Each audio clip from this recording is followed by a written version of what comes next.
Donc là, on passe à la partie 7, la croyance en soi. Croire en soi, c'est quoi? Mais croire en ses capacités de ce qu'on peut faire.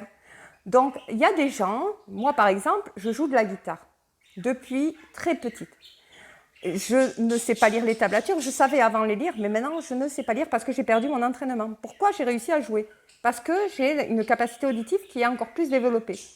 Je vous avais parlé du sens le VACOG, où je vous avais parlé des 5 sens, comment ça fonctionne.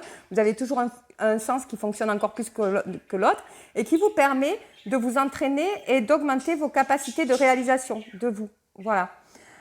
Donc, croire en soi, c'est croire qu'on est capable de réaliser tout ce qu'on veut, enfin vraiment, et de réussir aussi sa vie. Croire en soi, c'est quelque chose qui est important.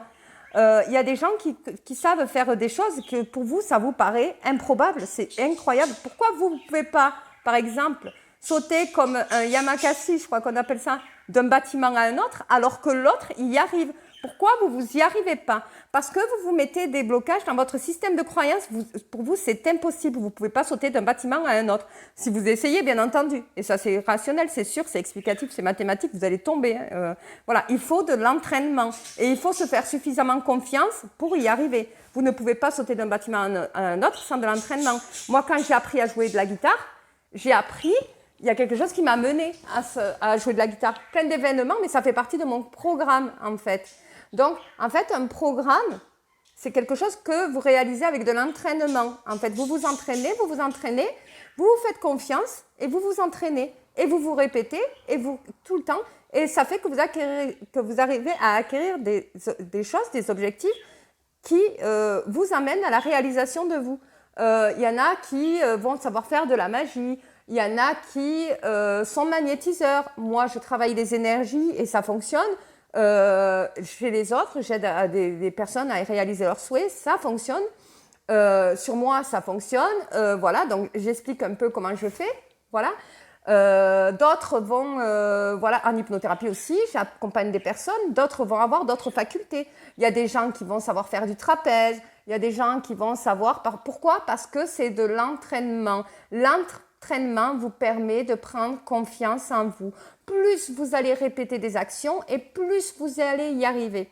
Qu'est-ce qui fait que certains n'y arrivent pas, que d'autres y arrivent?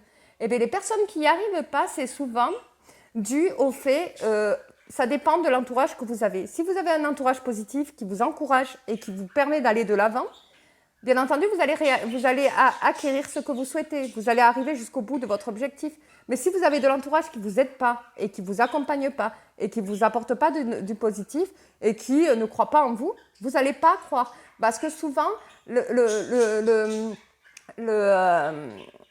problème chez l'être humain, c'est qu'il se fie à ce que disent les autres. C'est comme une plante. Une plante, quand vous allez lui parler d'amour, que vous allez l'entretenir, que vous allez faire tout pour qu'elle pousse et tout pour qu'elle se sente bien et tout ça, elle va être tout le temps resplendissante. Il y a des gens qui ont la main verte, il y a des gens qui ne l'ont pas parce qu'ils n'ont pas de patience. Mais cette plante, elle va enregistrer toutes les vibrations, les informations que vous allez lui donner parce que vous allez lui apporter de l'attention. Donc, elle va se fier à tout ce que vous lui dites, vous lui apportez des énergies positives. Elle va pousser. Voilà. Et bien, les êtres humains sont comme des plantes. Si on les aide à aller de l'avant, à devenir la meilleure version d'eux-mêmes, ils vont devenir la meilleure version d'eux-mêmes. Mais ce qui est le plus puissant, et c'est de là qu'on va parler de la puissance intérieure, c'est d'être autonome à ce niveau-là, de ne pas se fier à ce que tout le monde dit, mais de se fier à votre propre perception à vous. Comment devenir puissant vous-même? Quand vous croyez en vous, vous pouvez acquérir tout ce que vous souhaitez parce que vous le voyez autour de vous. Tout ce que les gens sont capables de faire, vous ne vous rendez pas compte qu'il y a des choses qui se font. Et cela, ça fait partie du système de croyance. C'est les gens qui croient en eux. Voilà. Donc là, on va passer à la partie 8. Une partie qui est très intéressante, la puissance intérieure.